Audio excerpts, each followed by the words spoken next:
Queridos, quem está com Bíblia de papel, eu vou pedir para você abrir no livro de Sofonias, quero ver você encontrar. Em 30 segundos, Sofonias. No celular mais fácil, né? Você vai abrir a Bíblia, né? Sofonias, capítulo 2, verso de 1 a 3. Pode deixar, eu vou falando algumas coisas aqui. Eu sei que para chegar em Sofonias, eu sei que é difícil. Mas Sofonias foi contemporâneo de Naum, Abacuque e Jeremias. Ele proferiu sua mensagem junto ao rei Josias. Mas é difícil mesmo, a gente não abre esse pedaço da Bíblia quase. Josias foi responsável pela grande reforma religiosa de Israel, do Reino do Sul, né, de Judá. Isso lá pelo ano 630 a.C., tá? Também é interessante dizer que essa profecia é toda escrita em poesia, como, aliás, a maioria dos livros proféticos são escritos em poesia, o que significa que, como qualquer poesia, você não toma na literalidade as palavras, você toma o sentido geral, né? A gente fala que o amor é um fogo, não vai pegar fogo em ninguém, mas é para dizer da sua intensidade, você não toma literalmente essa fala, nessa palavra. De igual forma, os livros poéticos, e Sofonias é todo escrito em poesia, tá? Você pega a ideia que traz, né? A ideia. E a mensagem desse livro, ele foca no dia do Senhor, no dia de Yahvé, no dia do Senhor. E o dia do Senhor é um dia de bênção e de juízo, tá? Então, toda a mensagem do dia do Senhor é marcada por essas duas marcas, bênção e juízo. Bênção para os fiéis, juízo para os infiéis, tá? E a grande crítica é direcionada a Jerusalém, capital do Reino do Sul, de Judá. O Reino do Norte, Israel, já tinha sido destruído pela Síria. Eu sei que essas questões históricas sempre fazem uma confusão, mas só para relembrar, o reino de Israel foi separado, né, com Roboão, lá pelo ano 920, surgiu o Reino do Norte e o Reino do Sul. O Reino do Norte é chamado de Israel, Reino do Sul é chamado de Judá. Reino do Norte sofre a invasão da Assíria, que destrói o Reino do Norte, e aí surge uma mescla da população de judeus, de israelitas e não israelitas, e essa mescla dá a origem aos chamados samaritanos. Aí que surgem os samaritanos, que é essa população, que é uma miscigenação entre os israelitas e outros povos. E o Reino do Sul permanece, Judá, até a queda para a Babilônia, tá? Lá pelo ano 607, aí, tem algumas datações aí. E aí ele prega um pouco antes da destruição de Jerusalém pela Babilônia. E aí diz assim, Sofonias capítulo 2, verso 1 a 3. Reúna-se e ajunte-se, nação sem pudor. Antes que chegue o tempo determinado, e aquele dia passe como a palha. Antes que venha sobre vocês a ira impetuosa do Senhor, antes que o dia da ira do Senhor os alcance. O dia do Senhor, numa perspectiva de juízo. No capítulo 3, também fala do remanescente fiel. O livro termina com esperança, mas é no capítulo posterior, no final do livro. Busquem o Senhor, todos vocês humildes do país, vocês que fazem o que Ele ordena. busquem a justiça, busquem a humildade. Talvez vocês tenham um abrigo no dia da ira do Senhor. Então, uma questão aqui central é que o profeta, e todos os profetas seguem essa mesma linha, há uma exposição do pecado da nação, há uma condenação do pecado, há um reconhecimento das implicações desse pecado e há um convite ao arrependimento. Essa é a mensagem que está nos profetas e está em Jesus Cristo nas Boas Novas. Né? As Boas Novas que começa no arrependimento, se arrepender do modo como se vive, porque arrependimento é isso. Eu ia por um lado, eu ia falar para o lado direito, mas aí tem gente que pode já pensar que é conotação política. Se eu falo para a esquerda, para a direita. Esquece essa para não ter nenhuma implicação. Você está indo por um determinado caminho, você se arrepende e fala assim, esse caminho é inadequado. Isso é arrependimento. Eu falo assim, esse esforço que eu fiz para esse lado não faz sentido, eu me arrependo e vou para o outro caminho. Arrependimento é mudança de mente, é mudança de percepção. Arrependimento não é lamento pelas consequências. Isso é inteligência, isso é dor das consequências. Entende? Isso é dor das consequências. Arrependimento é mudança do modo como eu percebo a vida, as prioridades, os valores. Isso é arrependimento. E toda a conversão passa por essa mudança de mente, pelo arrependimento. Nós somos convidados ao arrependimento da parte de Deus. Deus propõe uma vida de santidade.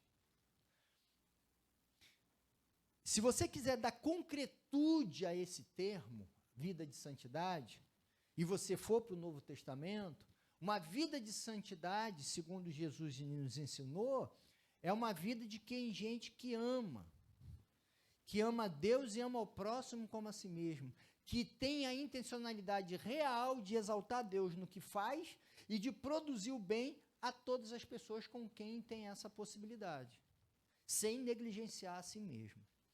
Se você for para Paulo, sem ignorar isso, a santidade em Paulo, por exemplo, ele fala que o fruto do caminhar com Deus é o quê? Paz, alegria, amor, é o modo de ser coerente que produz vida e transborda a vida com quem se convive.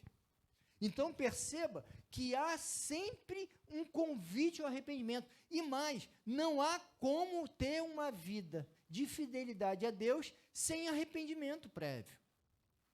Porque qual é a postura que normalmente nós fazemos? Todos nós queremos ter uma certa, mesmo que ilusória, autonomia. A gente quer ser o senhor da vida da gente. Tanto é assim que todos nós tendemos a ficar aflitos quando as coisas saem do nosso controle, que a gente julga possuir. De uma certa forma, a gente precisa dessa ilusão, porque é uma ilusão, né, gente? É um desejo nosso, mas sem concretude na realidade. Mas a gente tende a imaginar que a gente tem controle sobre o nosso futuro, que daqui a 3 anos a gente vai fazer isso e aquilo, que a gente controla as nossas relações, a gente imagina controlando.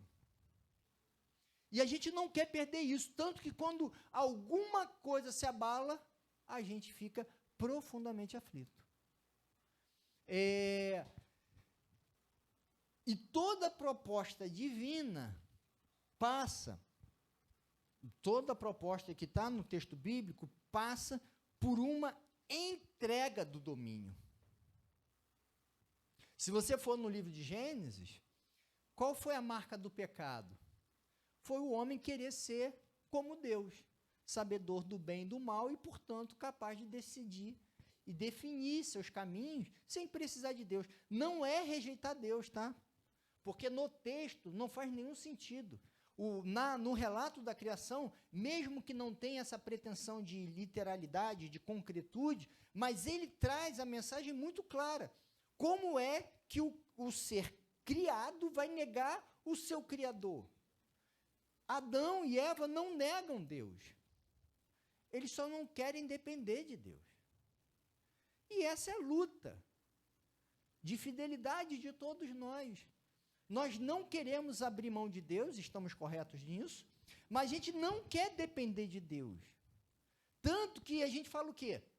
Eu já tentei de tudo, não tem jeito, agora eu entrego para Deus. Porque é só quando já não tem mais jeito que eu entrego. Porque até ter jeito, meu querido, está na minha mão e eu não abro mão disso.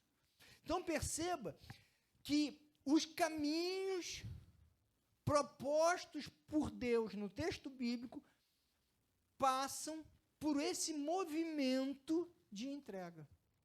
Dificílimo. Dificílimo. Tá? Por isso que tem que haver um arrependimento de perceber o seguinte, eu caminhava por aqui, mas eu preciso mudar para cá. E, aliás, isso faz parte de toda a trajetória cristã durante todo o percurso da vida. Porque é um percorrer que não se conclui. Tá? Não se conclui. Sem arrependimento, a vida fica profundamente pesada. Além de não conseguir caminhar com Deus, na verdade, sem arrependimento, dificilmente se caminha com as pessoas. É muito pesado lidar com alguém que sempre está certo. Porque se a gente tem uma certeza, é que aquela pessoa que sempre está certa, certamente está muito errada. Porque é absolutamente impossível estar certo. Está certo o tempo todo. Uma pessoa que, num relacionamento íntimo, de família, casal, nos 5 últimos anos, não consegue perceber alguns erros, o primeiro grande erro é, ela não consegue se enxergar. E aí, não conseguindo se enxergar, não tem como se arrepender. E não conseguindo se arrepender, o parceiro, a parceira, quem está convivendo, fica numa relação muito pesada. Porque não há como se argumentar, não há como abrir coração, porque o outro está enrijecido, defendendo uma pretensa coerência, que não possui. Ninguém possui. É por isso que, sem arrependimento, sem mudança de mente, sem percepção de que, eu defendia isso, mas isso não está correto. Eu me achava desse jeito, mas eu achava ilusoriamente, porque eu não era bem assim. Eu pensava que estava fazendo bem e não estava fazendo bem. Eu queria fazer, mas eu não estava fazendo. Aí você reconhece e fala assim, eu quero mudar de postura. Isso diante de Deus e diante das pessoas. Portanto, todo relacionamento profundo com Deus e com as pessoas passa obrigatoriamente pelo arrependimento. Porque o que você pensava há 10 anos atrás, muito do que você pensava há 10 anos atrás, não cabe mais para a tua vida hoje. Muitas coisas. E a gente vai mudando. E assim é a vida. E o fundamental é que Deus seja referência nessas mudanças na tua vida. E aí, o profeta diz assim, olha, vocês que são humildes, busquem a Deus, a justiça e a própria humildade. Porque sem humildade não tem como buscar Deus. Porque a humildade é um pressuposto. Porque o humilde é aquele que olha para si e reconhece quem se é. Que fala assim, o humilde não é aquele que fala assim, eu sou ruim em tudo. Não, isso não é humilde. Isso é outra coisa. Humilde é aquele que fala assim, eu sou muito bom nisso e sou muito ruim nisso. Pelo menos é assim que eu me vejo hoje. Todos nós temos muitas competências e muitas incompetências. Humildade é aquele que olha e reconhece quem se é.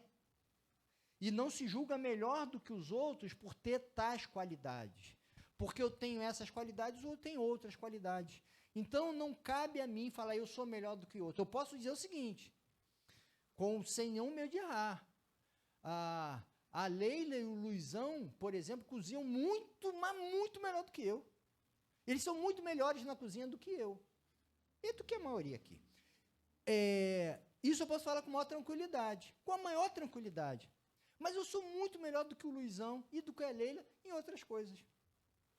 E sabe o que isso implica? Nada. Se a gente se reunir, espero que eles cozinhem e que eu faça as outras coisas. Entendeu? Por quê? Porque é melhor para o grupo. Mas não dá para eu falar, eu sou melhor do que eles ou eles são melhores do que eu. Posso falar que eles são melhores do que eu nisso que eu apontei. E é essa a realidade. Portanto, a humildade é pressuposto, porque senão eu vou chegar para Deus e falar assim, Deus, eu não merecia isso. Mas se você não merece, ninguém merece também. Entende? Por que você está se achando melhor do que os outros? Para dizer que você não merece, mas os outros merecem.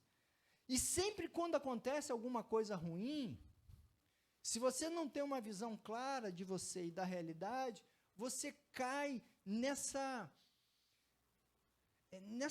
dor do abandono divino.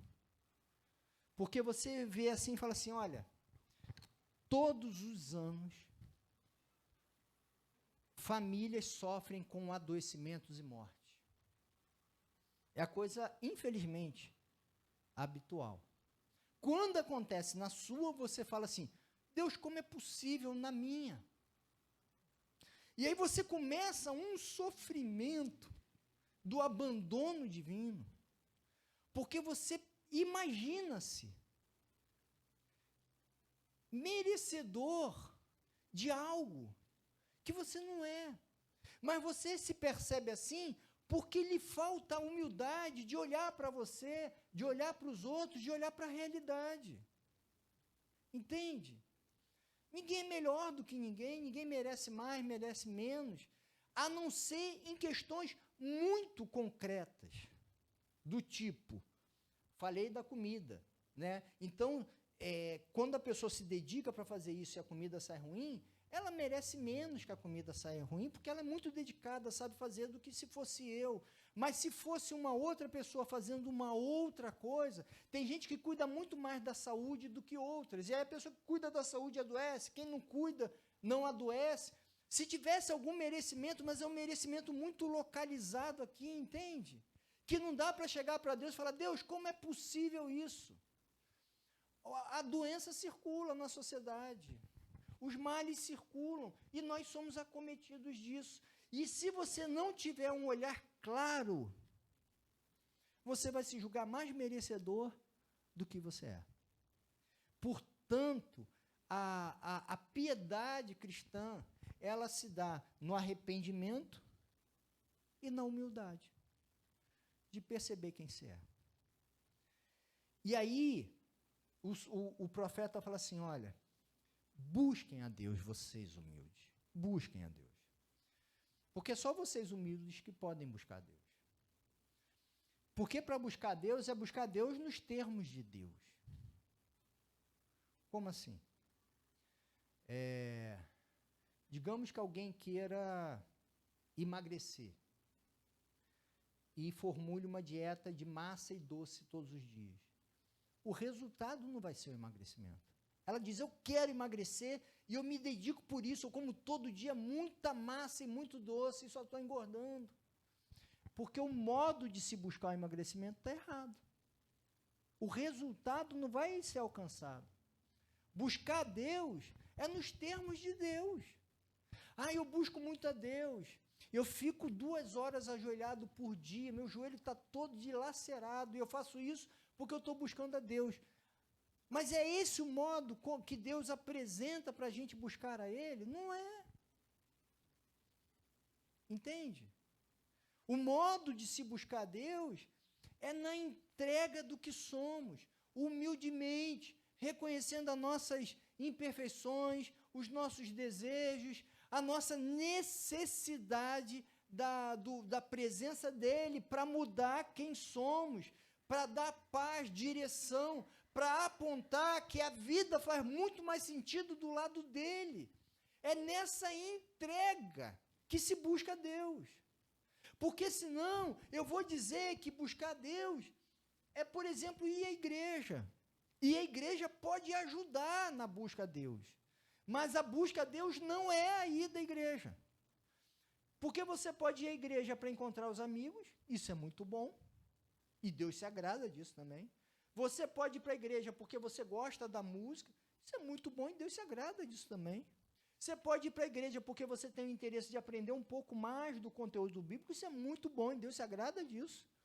Mas você pode ter tudo isso aí por motivos intelectuais, afetivos, estéticos.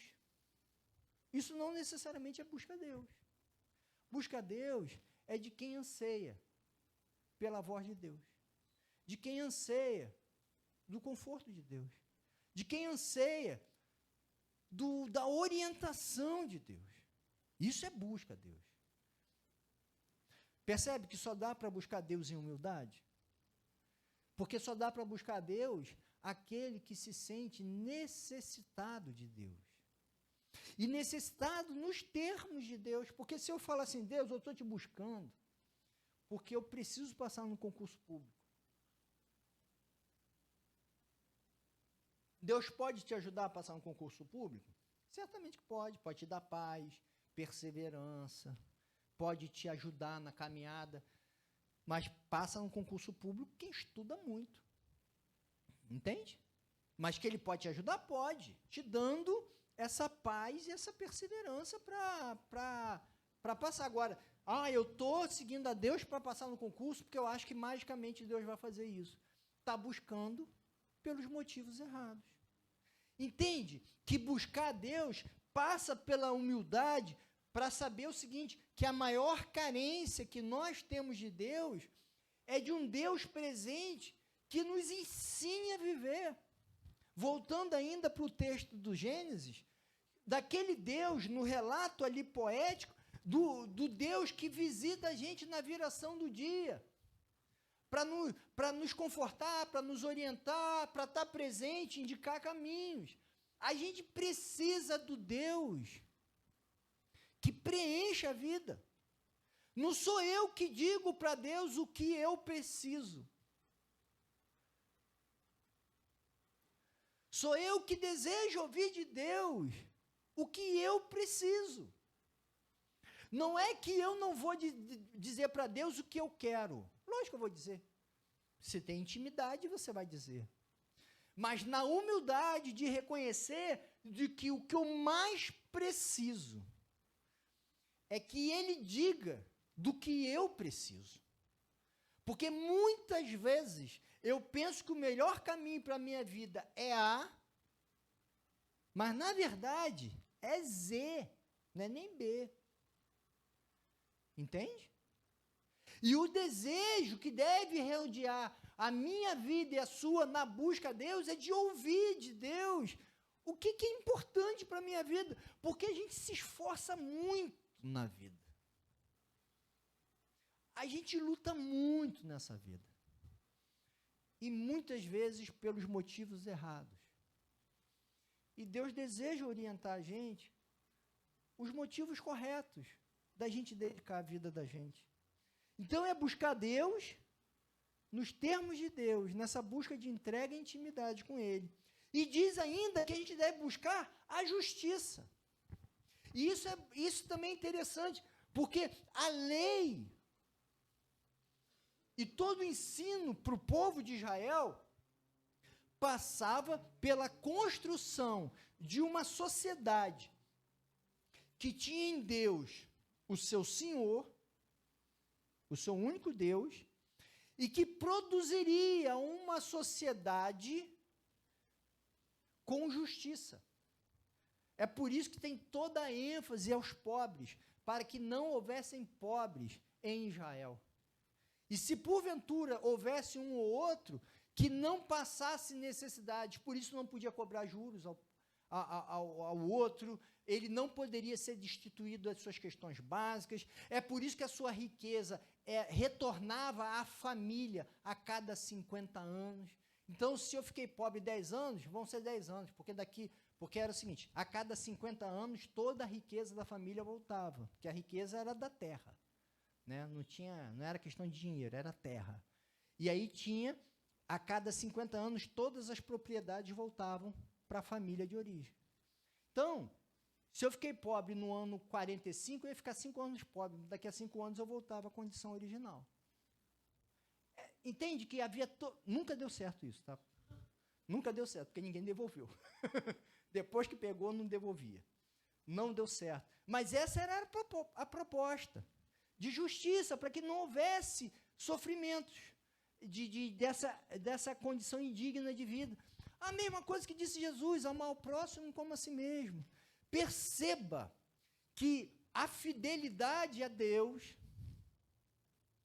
passa pelo interesse da dor do outro, do sofrimento do outro, inclusive material.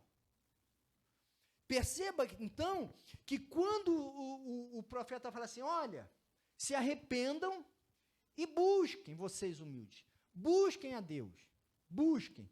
E isso passa pela busca da justiça, dessa justiça a todos, nas nossas relações interpessoais, e a gente poderia conversar à exaustão sobre isso, das relações interpessoais, e aí as mulheres teriam muito a ensinar aos homens dessas relações de justiça nas relações interpessoais e familiares, como nós, homens, precisamos aprender sobre relações justas na casa. Enfim, relações de justiça. E, às vezes, a gente não relaciona isso com a fidelidade a Deus. E esse é um problema.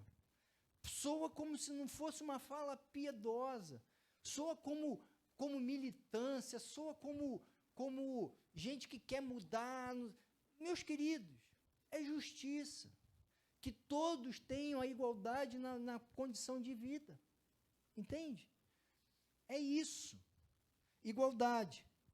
E a busca pela humildade. Vocês humildes, continuem buscando a humildade. Aliás, gente, é muito difícil ser humilde. É muito difícil olhar no espelho e falar assim, eu sou bom, hein? Sou ruim, hein? Porque o que tem de gente que acha que está ruim em tudo, isso não é humildade. Muito pelo contrário. Isso só atrapalha a vida. Você é bom em um monte de coisa, meu querido. Se você não consegue perceber o tanto que você é bom, saiba, você precisa de uma renovação espiritual. Porque Deus olha para você e te chama de filho, de santo. Ele olha para você e enxerga competências e possibilidades em você. Se você não consegue enxergar, ok, isso daí tem a ver, porque a espiritualidade tem a ver com tudo, né? Então, vai fazer terapia porque ajuda na tua espiritualidade, nessa percepção. Vai orar porque isso vai te ajudar nas suas compreensões, no seu modo de ser e de viver. Vá perceber porque você tem muitas qualidades, meus queridos. Mas você também tem muitos defeitos. E a gente precisa ter a tranquilidade de poder não se ofender quando os nossos defeitos são expostos e nem se achar o maravilhoso quando as suas qualidades são expostas. Porque essa é a realidade de todos aqui. De todos nós. Que a gente tenha isso claro para a gente. E aí ele fala assim, o profeta, talvez Deus vai, no finalzinho, né, do verso 3, talvez vocês tenham abrigo no dia da ira do Senhor. Às vezes a gente imagina, equivocadamente, que a relação com Deus, ela se dá numa lógica de destino. Mas não é, meu querido. A vida está em aberto com Deus. A vida está em aberto. Não existe um destino. Essa ideia de destino, ela nunca permeou o texto bíblico. Nunca. Você vai para o Antigo Testamento, numa linguagem talvez não tão bem elaborada, fala que Deus se arrependeu, Deus ia fazer um negócio, e Deus deixou de fazer aquele negócio e fez outro. Lembra do livro de Jonas? Vou destruir Nínive. Anuncia lá, ó, daqui a 3 dias acabou Nínive. Aí o povo se arrependeu. O que fez Deus? Não vou mais destruir. Porque o motivo da destruição era o pecado. Eles deixaram, se arrependeram, não vou mais destruir. Mas você não disse que ia destruir? Disse porque eles estavam em pecado. Abandonaram o pecado, já não vou mais destruir. Porque aí seria birra. Seria assim, eu vou destruir porque eu disse que ia destruir. O motivo mudou e eu vou continuar fazendo. Não faz sentido. Percebam que a sua vida está em aberta, meu querido.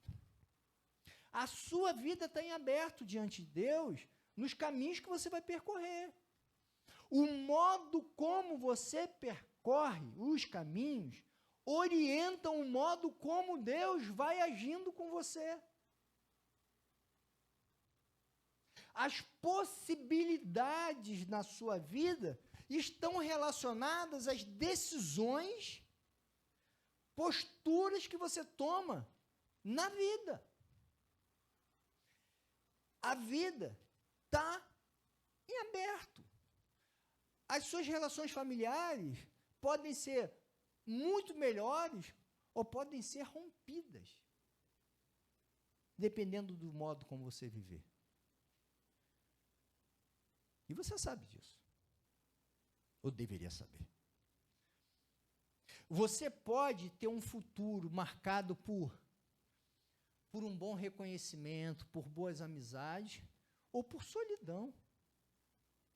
Depende do que você vai fazer na sua vida. E não é do que Deus vai fazer na sua vida. É do que você vai fazer com a sua vida. Deus não impõe caminhos. Deus propõe caminhos.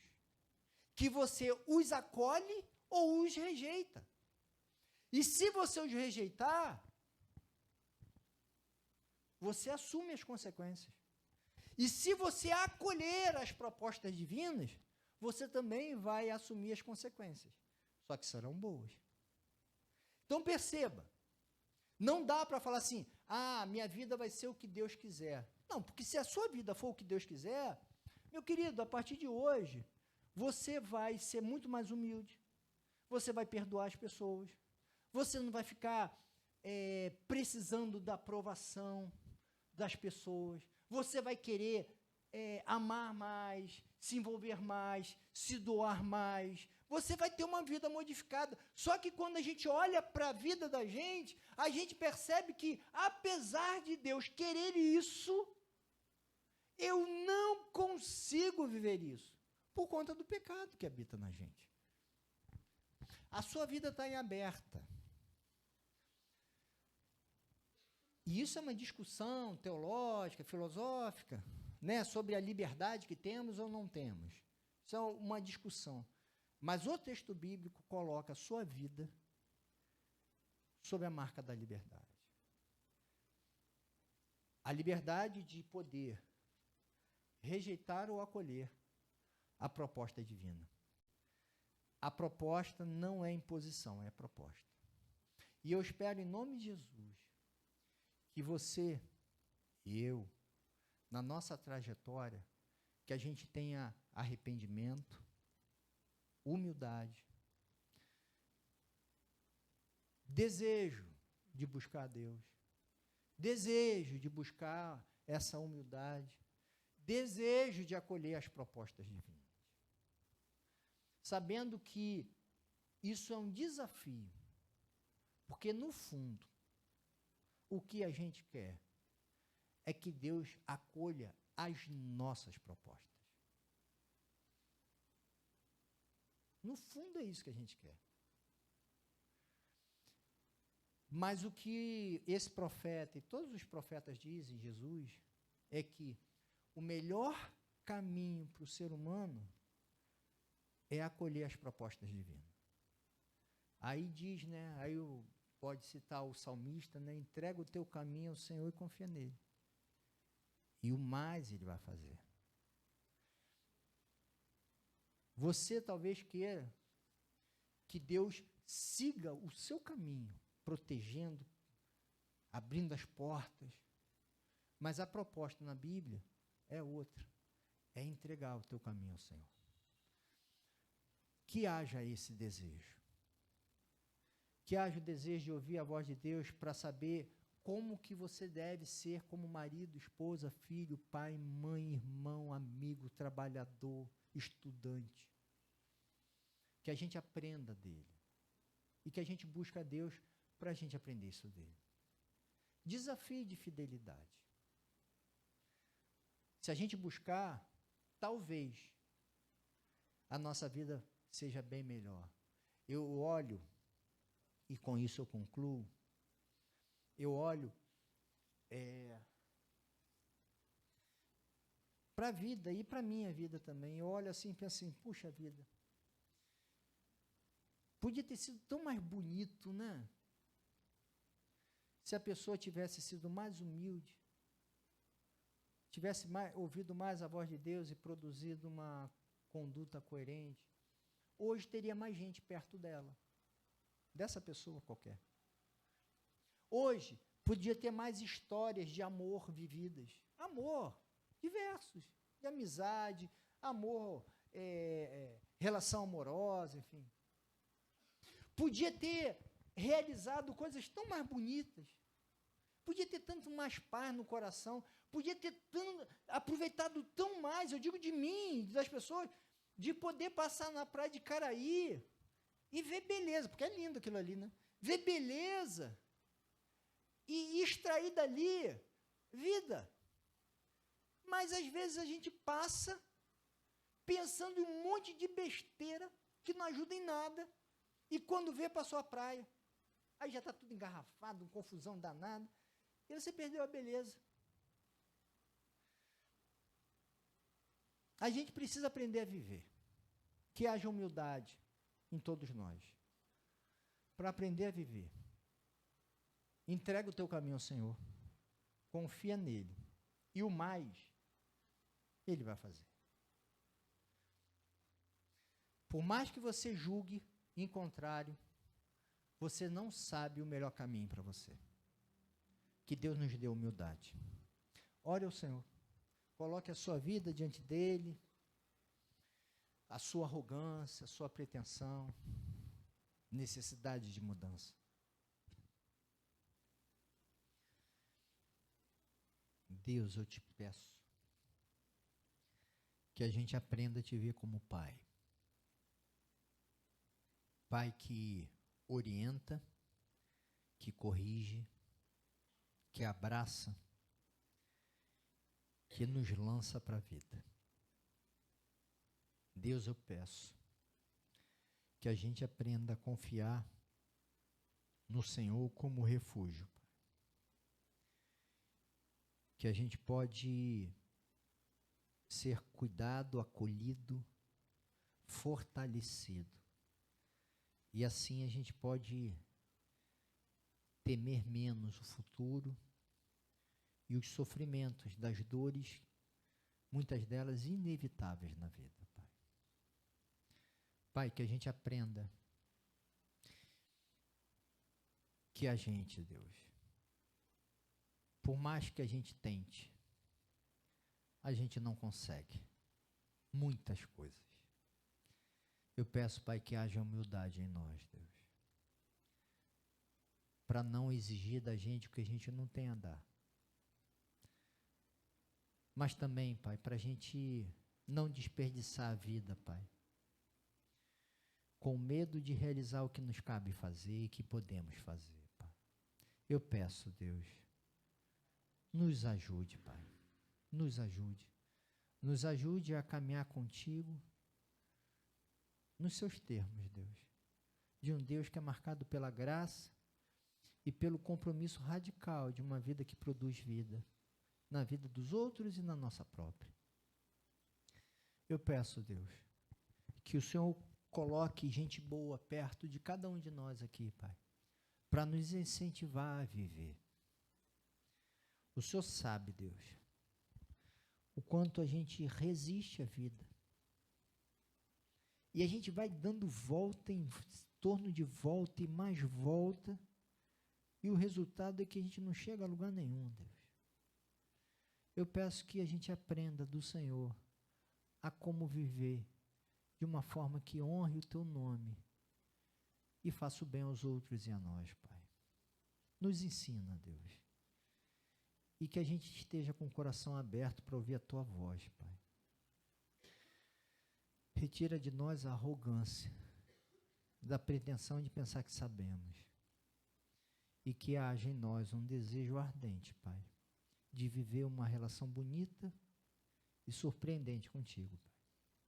Nos ajude. E muito obrigado por tua graça que nos acolhe, Pai.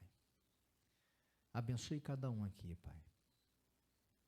Que essa semana seja de contentamento, de vitórias, de coragem para fazer o que cabe fazer, de persistência apesar dos cansaços, mas também uma semana com sorrisos, com abraços, com bons sonos, com boa comida, com esperança renovada. Dá-nos a oportunidade, Pai, de crescermos na construção da justiça, que a casa da gente seja marcada pela justiça, Pai. Que as crianças que habitam as nossas casas aprendam que servir a Ti é produzir justiça também.